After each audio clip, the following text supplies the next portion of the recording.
এসেছি আমরা একটু ব্যাগের দোকানে। এই যে ও এসছে, ও ব্যাগ নেবে আর আমি একটু বাজার করবো, বুঝেছো? এই যে ব্যাগটা কেমন হয়েছে, কালারটা জানিও। 150 টাকা না বটিয়ে দাও।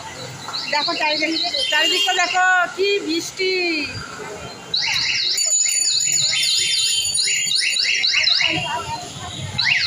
বাড়ি যেতে যেতে অনেক মানে অনেকটা দেরি হবে গো। ছেলেকে স্কুল থেকে নেবো, ওর এক্সাম চলছে, তাই আমরা একটু বাজার করতে এসেছি। ও ব্যাগ ট্যাগ কেনাকাটি করছে, ওই আমার বান্ধবী। তা আমরা একটু চা টা খেলাম।